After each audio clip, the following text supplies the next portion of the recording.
Halo, ketemu lagi sama Sylvie. Dan Naomi, Banyak cerita banyak. seneng banget nih bisa kedatangan Alvin. Thank you so much Yes. buat Sylvie dan Naomi, senang bisa ada di sini. Oke, nama gue Alvin. Nah, sekarang gue sibuknya ngajar olahraga di salah satu sekolah internasional di Kota Baru Parahyangan. Terus gue juga ngelatih basket di sana. Ada akademi basket juga, namanya ada Kaktus. Kita bikin Kaktus Basketball Academy dan melayani sebagai youth pastor juga di salah satu gereja di Bandung. Itu kesibukan gue. Oke. Oke. Mungkin boleh cerita dulu nih awal Iya. masuk ke dunia basket tuh gimana gitu. Bisa sampai sekarang jadi pelatih basket dan punya akademi gitu ya. Oke. Nah, memang dari kecil itu gua suka basket. Suka sama bola lah ya, lebih Kayak tepatnya. kecilnya tuh umur berapa kira-kira? Dari umur mungkin umur 6 tahun udah mulai bola sepak, mulai bola basket. Oke. Tapi umur 10 tahun gua udah mulai langsung setiap hari main basket. Dan memang Pulang tidak sekolah gitu ya, langsung basket. pulang sekolah dimanapun cari bola basket. Dari umur 10. Kalau background keluarga ada yang pemain basket juga tuh enggak? Enggak. Memang pure dari Alvin aja ya? Pure, betul Oke. Iya. Apa yang membuat suka sama basket dan bisa cerita nggak dari awal yang SD Oke. itu terus gimana tuh ceritanya? Nah, sebenarnya simpelnya yang namanya cowok kali ya, Iya. senangnya main aja sih.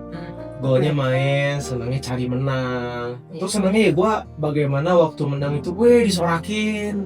Oke. Dari perasaan-perasaan sederhana itu akhirnya gue pelajari lagi. Nanti lama-lama ikut klub. Terus setelah itu mulai ikut pertandingan. Makin ramai itu kan ikut Iya. pertandingan antar sekolah, antar SMP. Terus sampai akhirnya di SMA gue ikutan tanding jadi pemain terbaik, sempat di DBL Indonesia All Star. Wih, keren banget ya. Gue happy banget tuh momennya.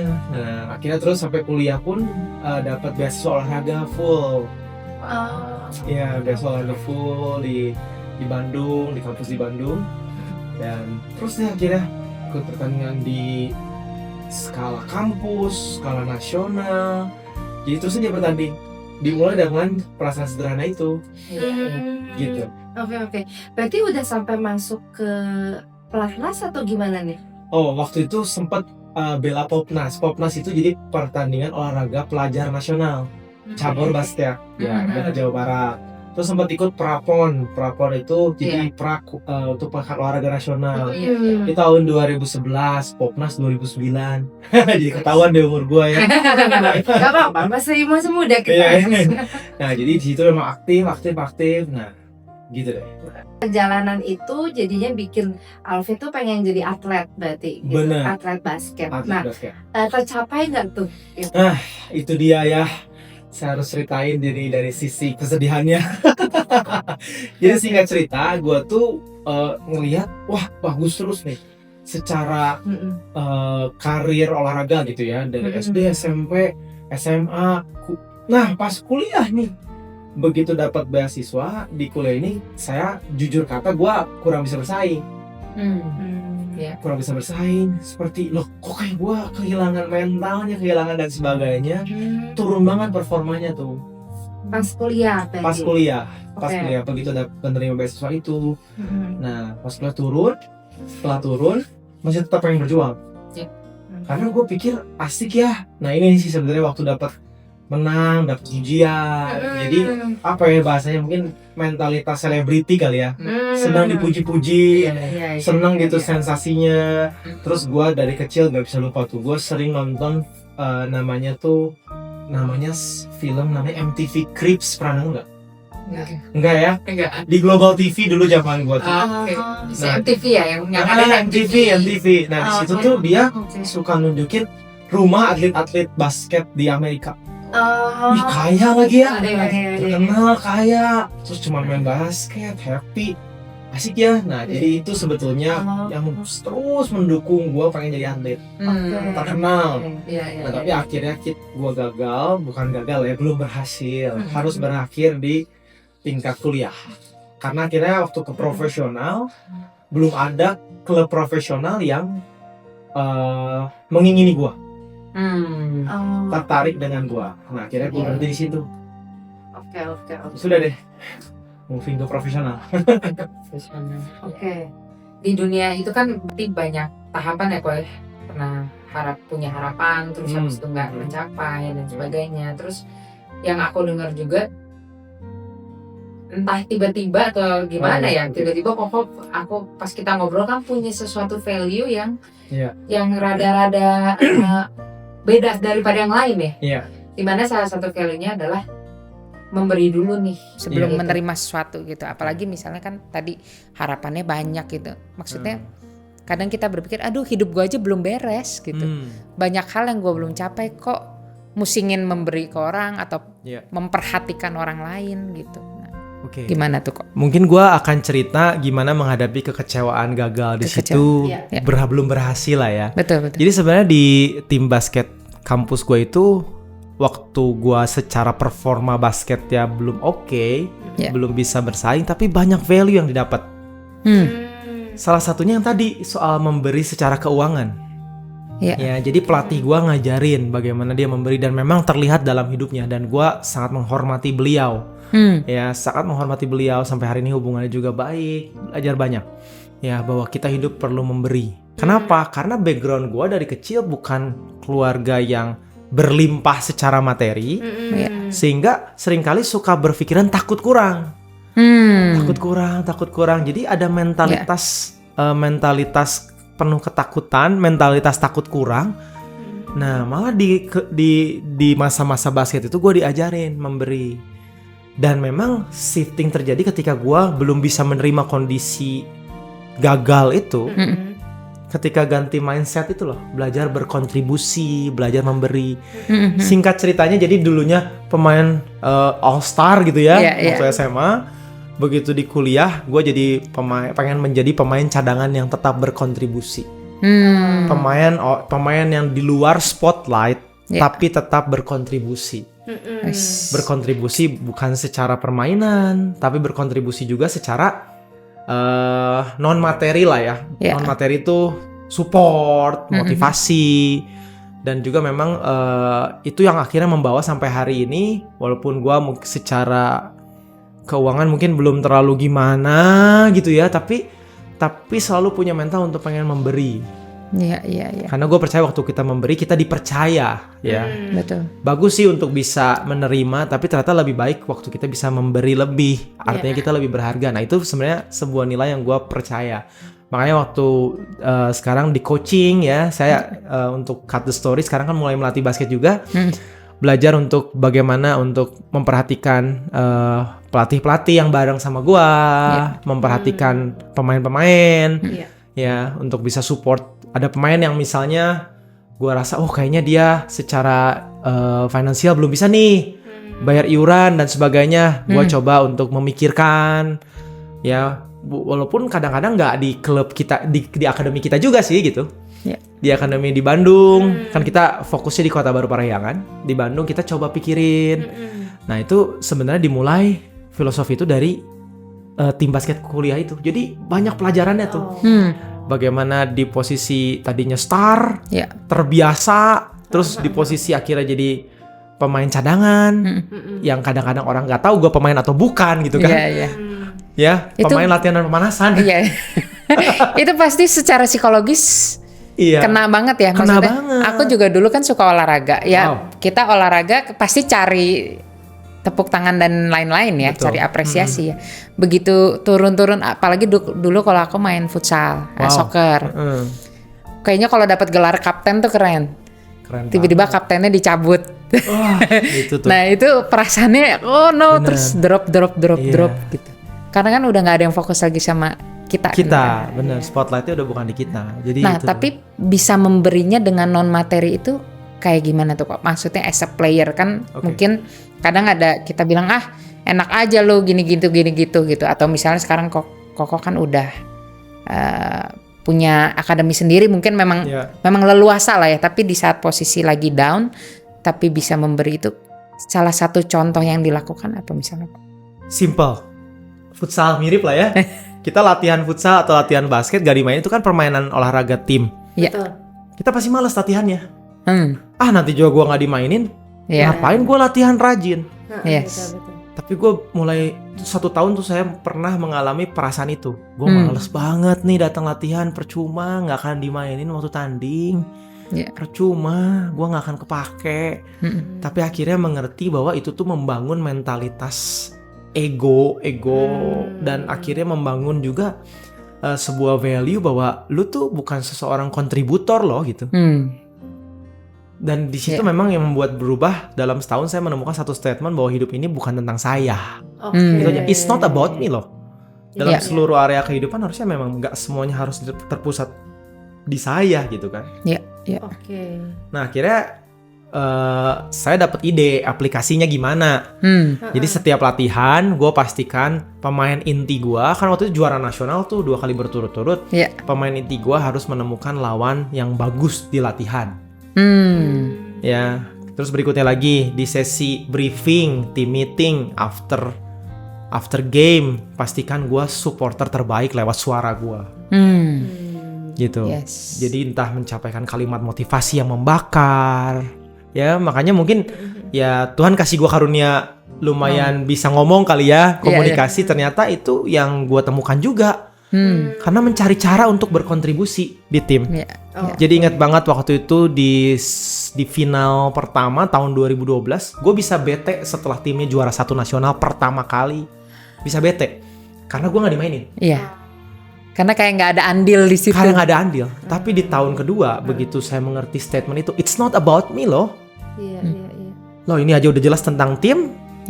Kenapa timnya menang, guanya bete ya? Ada yang salah dengan saya gitu. Nah saya mulai berubah.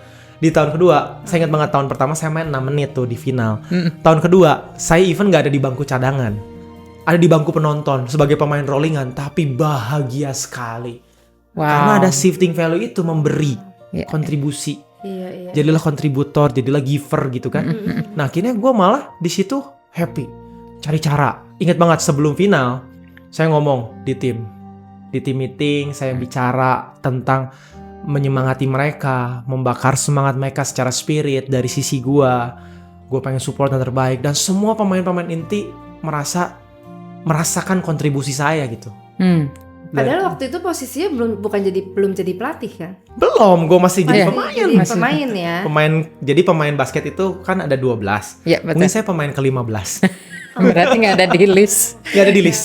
Jadi nggak dimasukin di list. Bahkan ingat banget waktu juara, kan pemain-pemain intiku tuh, pemain-pemain inti di tim tuh kan dimintain foto sama fans-fansnya, foto dong. Gue nggak ada yang mintain foto, bahkan orang nggak tahu gue pemain atau bukan gitu. Tapi gue bisa dengan menang karena udah ngerti value itu memberi. Gue datang ke lapangan, gue bilang ke pemain, ikutan foto dong.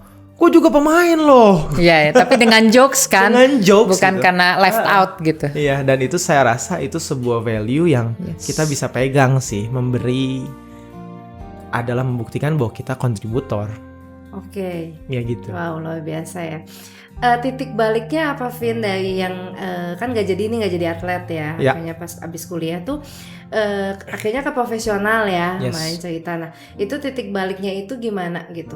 Dan tadi juga penasaran juga nih, titik balik akhirnya menyadari tentang perubahan mindset itu bisa diceritain lebih detail nggak gimana? Jadi akhirnya kan ke profesional. Ya, ke profesional. Nah waktu di profesional juga sama. Nggak 100% prosesnya gue langsung bisa gitu ya. Karena kan masih pengennya dengan sensasi-sensasi pertandingan itu memang sulit sih untuk gue lepas. Mungkin kalau di futsal atau pernah olahraga juga mengalami lah ya, kalau setiap harinya begitu.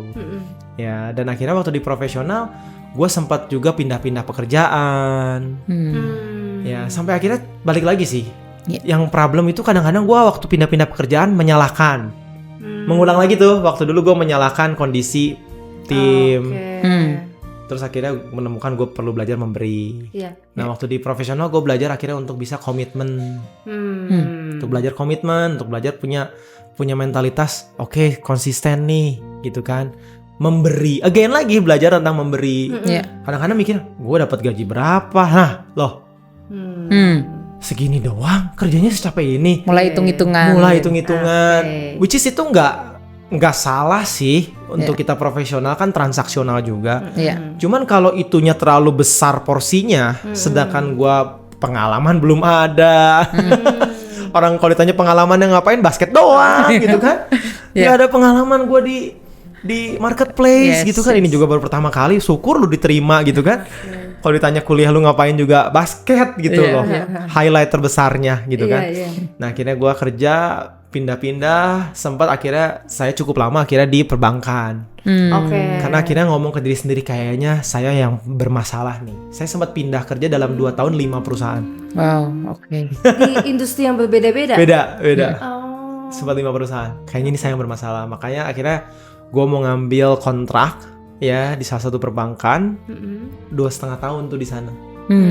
Itu yang paling cukup lama cukup lama. Ya setelah itu baru deh saya kerja lagi sebagai youth pastor sampai sekarang juga sih. Cuman youth pastornya sebagai full time staff waktu itu di gereja. Itu paling lama 6,5 tahun. Sebelum sekarang akhirnya lebih banyak lagi kembali ke olahraga. Gitu sih. Tapi value itu tetap ternyata bisa diaplikasikan dalam segala macam bentuk sih, bukan hanya secara keuangan. Tentang bagaimana kita kontribusi gitu. Bisa ceritain lagi nggak, Vin? Kan tadinya tuh abis lulus kuliah kan profesional. Terus gimana bisa akhirnya sekarang nih balik lagi ke dunia basket dan sebagai pelatih dan punya akademi juga ya, akademi basket gitu. Nah, sepanjang saya selesai dari perbankan kan saya bekerja di gereja. Ya sebagai full time youth pastoral di youth lah ya, untuk pembina youth lah ya. Nah, memang area anak muda itu adalah banyaknya di olahraga. Bener nggak sih? Bener. Bener kan? Betul, olahraga, musik, bener dong. Ya. Nah, karena gue mikir, gue sebagai pembina youth, gue kan dulu juga basket nih gitu kan. Gue jadi sering bikin komunitas basket untuk fun. Awalnya untuk fun, anak-anak muda, kita main untuk fun. Saya nggak pernah kepikiran tentang bagaimana yang namanya olahraga ini juga perlu bisa menjadi pembinaan. Karena karena dulu punya banyak masalah tanda kutip dengan pelatih-pelatih, gua nggak mau jadi pelatih basket, gua nggak mau jadi pelatih basket gitu. Dulu tuh sempat ada kepikiran kayak gitu. Jadi pelatih gitu kan, asik juga jadi celebrity basketball player aja gitu. Nah makanya gue bikin fun basket community dari dulu zaman di perbankan, udah kerja di gereja sebagai staff juga gue bikin. Nah singkat cerita setelah COVID saya nggak tahu gimana ceritanya, dan saya percaya mungkin itu tuntunan Tuhan kali ya. Ada beberapa sekolah menawarkan jadi pelatih. Padahal gue nggak ada background melatih sih. Gitu. Cuman memang ada background pemain cukup semi profesional lah ya hitungannya. Nah singkat cerita di sekolah yang terakhir ini, yang international school ini, dia memang ada hubungan dengan pemimpinku di gereja. Diizinkan lah, ya boleh deh sebagai bentuk berkontribusi. Makanya saya mentalitasnya kontribusi aja. Jadi nggak berpikir dapat uang, nggak berpikir ini jadi profesi, nggak berpikir ini akan kedepannya jadi seserius ini. Saya hanya berpikir dulu gue ada di situ, ya udah deh. Lagian bisa bilang ya udah bos gue juga ngizinin, oke banget gitu. Kita boleh melayani, kan kalau gereja bahasanya melayani. Gue melayani di sini, oke. Tahunnya berkembang dan ada banyak orang-orang yang merasa juga oke nih dapat coaching. Gue bisa nanam value juga dan sebagainya, sehingga akhirnya lebih banyak fokus di olahraga sekarang. Gitu ceritanya. Nah, apa sih yang Koko lihat dari anak-anak muda atau generasi-generasi muda sampai mau punya waktu khusus untuk memberikan kepada mereka gitu? Jadi memang gue tuh simple. Waktu gue memulai semua ini, gue masih muda. Jadi gue memulai pelayanan masih muda. Jadi orang-orang teman-teman aja sih. Nah, terus gue banyak ngobrol juga sama orang-orang yang fokus ke anak-anak muda, anak-anak remaja. Padahal, balik lagi, orang celebrity mentality suka sombong, nggak mau gaul sama yang lebih muda.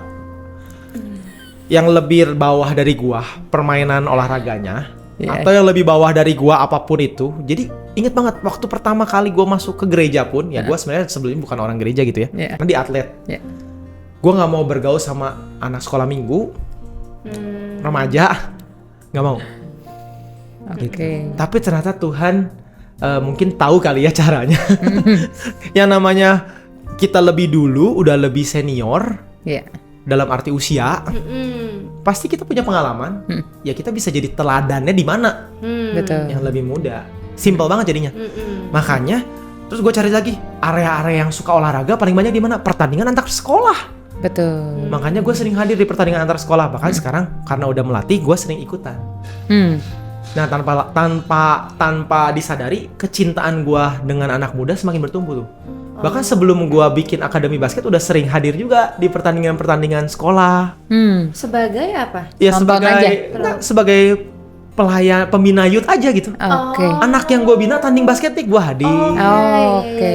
Dan kadang-kadang gue karena tanpa sadar gue deketin anak-anak yang suka basket juga. Karena dulu gue di situ. Ya, jadi bisa relate kan, ngobrolnya nyambung gitu. gitu. Dulu gue di situ loh gitu. Jadi sebenarnya simple, pengalaman kita ini bisa menjadikan suatu hari nanti cerita untuk generasi berikutnya. Betul. Dan membantu mereka supaya mereka tidak perlu mengulangi kesalahan yang sama. Yang sebenarnya belum tentu kesalahan itu terjadi karena kita kurang hebat, tapi hanya karena mindset dan value yang mungkin kita belum punya gitu. Iya. Wow, Oke, keren banget gitu. kok. Kadang kan sport itu agak dikesampingkan nih. Tapi kalau aku dengar dari cerita Koko tuh sebenarnya banyak hal yang sebenarnya kita bisa pelajari dari sports dan dibawakan ke real life. Nah, ada value-value apa nih yang Koko punya sampai akhirnya walaupun tidak di dunia atlet, tapi value itu bisa dibawa dan berdampak untuk generasi muda. Secara value sekarang yang akhirnya memang saya pelajari dari semenjak gua jadi atlet itu adalah ada 4 poin sih yang gua sampai sekarang terus coba tanemin. Secara natural, secara sengaja dan tak sengaja gitu ya. Karena sudah dihidupi aja. Yang pertama itu hustle ya. Hustle. Semua atlet, semua pemain olahraga pasti kan butuh hustle, kerja keras, ya pantang menyerah. Gitu. Yang kedua adalah teachable. Nah ini yang saya mungkin bisa dibilang cukup problem yang sebelumnya tadi saya ceritain. Teachable itu apa sih? Mau diajar. Belajar percaya sama otoritas, belajar untuk percaya dengan keputusan otoritas, belajar untuk tetap mau diajar, percaya bahwa mereka tahu yang terbaik buat kita. Berikutnya lagi adalah teamwork. Nah, karena tanpa sadar setiap orang yang ada dalam sebuah permainan sebenarnya bukan hanya olahraga basket dong. Betul. Olahraga apapun pasti selalu punya mentalitas gua yang harus menang. Gua yang harus jadi spotlight. Nah, teamwork itu penting. Ya bahkan olahraga individu pun kadang-kadang kita melibatkan pelatih, melibatkan official, melibatkan beberapa pengurus lah ya, yang kita perlu mempelajari mereka. Intinya kepedulian terhadap sesama, kepedulian terhadap teammate, teamwork. Apalagi kalau kita fokusnya saya lagi di basket, tim, olahraga tim, ada masing-masing ada bagiannya. Ada yang tinggi badannya tinggi, ada yang pemain small, itu semua punya fungsinya gitu. Yang terakhir adalah respect. Respect itu sebenarnya bagaimana kita sadar kita nggak selalu loh ada jadi orang terbaik. Kadang-kadang kita kalah. Waktu kalah gimana kita respect kekalahan. Waktu kita menang gimana kita respect tidak jadi arogan. Waktu kita misalnya kita kalah ataupun menang, kita tetap respect. Dan kalau kita lihat teman yang misalnya tidak sebaik kita respect, nggak menginjak mereka. Tapi kita ulurin tangan, mau nggak yuk kita lebih baik. Karena kan kita nggak bisa bohong, hidup ini ada orang yang punya bakat yang berbeda-beda. Ada orang bakat banget nih di basket gitu. Gue lihat, wah ada di salah satu adik akademi kita juga, umur 6 tahun kok udah bisa gitu mainnya gitu ya. Tapi ada umur 6 tahun yang lain nggak segitunya, malah sangat di bawah gitu. Dan bagaimana kita respect bahwa itulah ya, itu namanya ciptaan yang di atas gitu kan, ciptaan Tuhan gitu. Bagaimana Tuhan menciptakan unik, tapi kita tetap menghargai. Ya kadang-kadang kan kita nggak mau respect itu, padahal dia masih mau tetap bermain basket loh, walaupun dengan keterbatasan bakatnya gitu. Kurang lebih itu sih yang sekarang saya rasa itu bisa diaplikasikan dalam seluruh area kehidupan ya. Value-value itu. Nah dari 4 poin itu apakah memang urutannya tuh jajan nih atau ada yang kayak urutannya 1, 2, 3, 4 seperti yang tadi disampaikan sama Alvin? Ada yang lebih penting satu dengan yang lainnya atau sejajar kok? Kalau menurut saya pribadi itu semua penting ya. Cuman kalau mana yang benar-benar setiap kita perlu mulai duluan adalah kita punya mental teachable. Sekarang kita mikir deh, kalau kita nggak punya teachable, mau diajarin hustle pun gue nggak mau denger. Halo gimana lo? Gue nggak mau denger. Mau siapapun yang ngomong nggak, buat gue mah gini yang paling bener. Kalau dia nggak punya mentalitas teachable, kalau bahasa di olahraga tuh coachable, bisa dilatih. Susah. Betul. Coba dribble gini, shoot gini, coba pimpin doa. Kalau doa tuh gini, nggak mau denger. Gimana gue aja? Mau diajarin hustle, mau diajarin respect, mau diajarin teamwork, semua percuma karena dia udah tutup kuping dengan semua bentuk pembinaan dan pengajaran. Iya. Itu sih. Dan itu sebenarnya berlaku untuk kehidupan kita dimanapun ya. That's true. Di marketplace pun juga kita tetap harus punya hati yang mau teachable, yang mau diajar. Yes, sampai betul. usia walaupun mungkin udah senior pun gitu ya, kayak kita harus terus belajar dan terus mau diajar ya. That's true. Oke. Nah untuk poin-poin lainnya mungkin sama pentingnya lah semua ya. Oke. Seperti fondasi lah itu. Oke. Poin-poin itu. Nah udah, ini kan 4 hal yang ibaratnya kita sendiri juga mungkin masih struggling ya. Nah tantangannya apalagi untuk generasi muda, tantangannya gimana tuh kok dalam ngajarin mereka ini?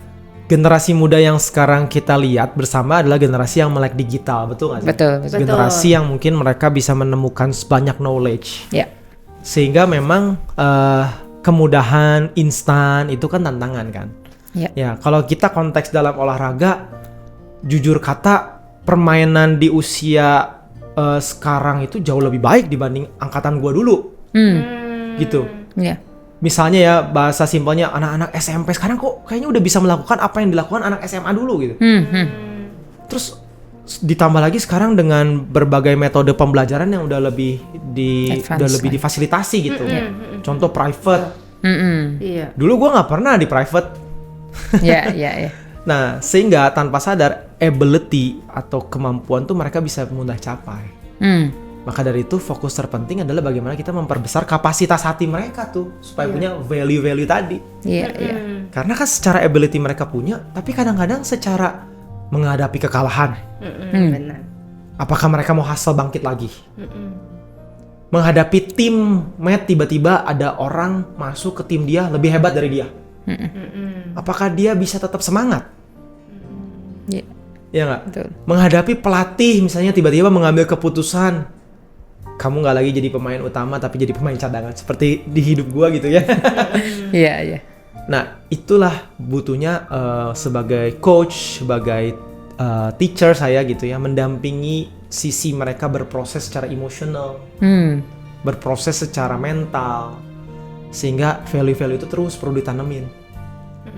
Karena value itu harus menjadi dirinya loh, nilai hidupnya. Jangan sampai value itu hanya kendaraan yang mau dicapai apa. Pokoknya kalau udah juara saya nggak mau hustle. Salah dong. Juara nggak juara karena kita emang hustle. Karena kita identitasnya hustle. Karena kita memang isi hidup gua tuh hustle gitu. Udah nomor 1 nggak nomor 1, gua tetap mau belajar. Kenapa? Karena gua memang teachable. Nah itu kan hasil akhir yang pengen sebagai teacher, sebagai coach gitu yang kita pengen ingini gitu. Sebagai pastor pun ya gue pengen anak-anak ini mereka memang itulah mereka, dilihat orang, gak dilihat orang, ada pertandingan, gak ada pertandingan, mau mereka punya materi, gak punya materi, itulah value hidup mereka. Pengennya gitu, tapi tantangan pasti kan ya itulah, karena ada hasil-hasil yang gak sesuai, apakah mereka mau give up or no. Oke. Kan tadi yang Koko sampaikan juga ya, anak-anak zaman sekarang itu kan mungkin agak berbeda nih sama zamannya kita ya, mereka udah lebih tech savvy, karena mereka udah melek di dunia digital dan sebagainya gitu. Nah yang Koko lihat apa sih dari yang anak muda zaman sekarang ini yang hal positif yang Koko lihat mereka perlu untuk terus perlu untuk terus kembangkan, apalagi mungkin di dunia olahraga gitu ya. yang bagusnya sekarang mungkin mereka punya kemampuan tadi sehingga lebih cepat, sehingga mereka mungkin bakal aku pengen lebih and it's good gitu. It's good.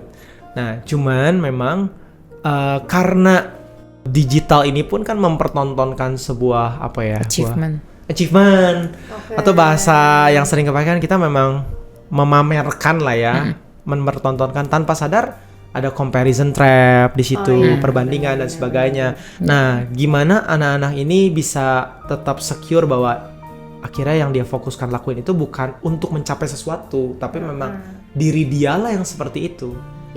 Membangun value di dalam, sehingga yang di luar itu bukan karena ke-trigger ngelihat ini gue jadi pengen ini, ngelihat itu gue jadi pengen itu, ngelihat yuk gue mau deh. Jadi hustle-nya tuh karena ketarik kakatro karena ngeliatin sosial media orang, digital orang gitu kan. Kamu kenapa pengen olahraga, pengen join akademi ini? Iya, soalnya ada temen. Nah, yang itu kan memang pada dasarnya manusia di usia anak muda sangat terpengaruh ke sana. Betul. Di sosial media lagi ramai ini ikut. Nah, it's okay, itu memang terjadi, tapi jangan sampai itu terus.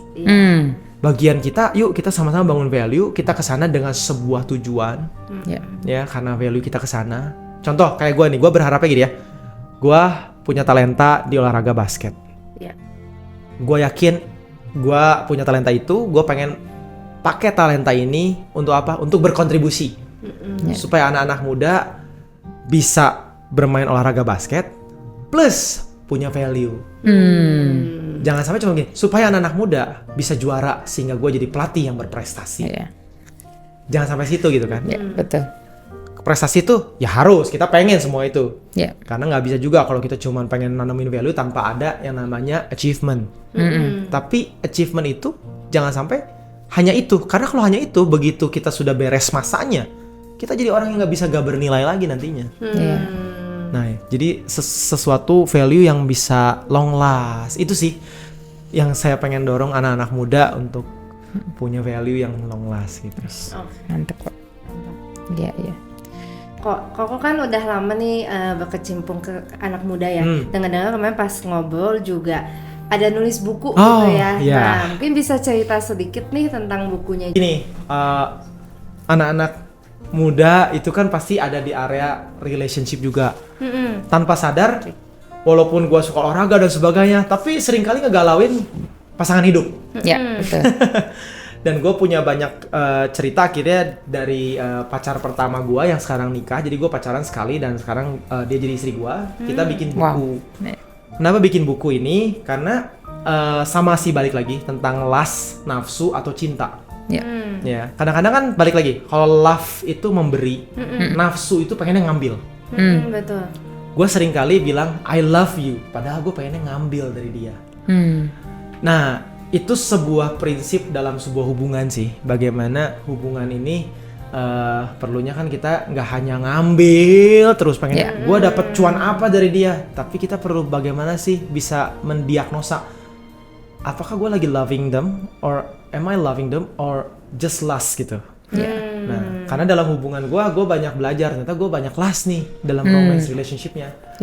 Nah, kenapa gue nulis ini? Karena banyak orang yang ngajak ketemu pengen ngobrol tentang, aduh gue putus, gue diselingkuhin, gue selingkuh, bla bla bla bla bla bla bla bla. Nah, di buku ini sebenarnya sangat-sangat praktikal, bisa membedakan dan banyak juga membahas tentang membedakan love dan lust, sehingga kita bisa tahu nih mana sih yang perlu dibangun. Again, mentalitas kita untuk loving itu mentalitas giving kan. Tanpa sadar kita memperbesar lust kita gitu. Termasuk akhirnya yang jadi korban siapa? Pacar kita. Jadi waktu kita cari pacar, kalau kita penuh dengan lust, sebenarnya kita lagi cari korban. Betul. Ya itu sih. Oke, jadi buat yang mau beli buku ini ya, bisa kemana kok belinya nih? Kalau mau fisiknya langsung DM Instagram gua aja. Itu bisa @alvin_hartanto. Tapi kalau mau e-booknya ada di bio Instagram gua @alvin_hartanto gitu. Siap. Dan ada English versionnya juga ya? Yes, English and Indonesia, betul.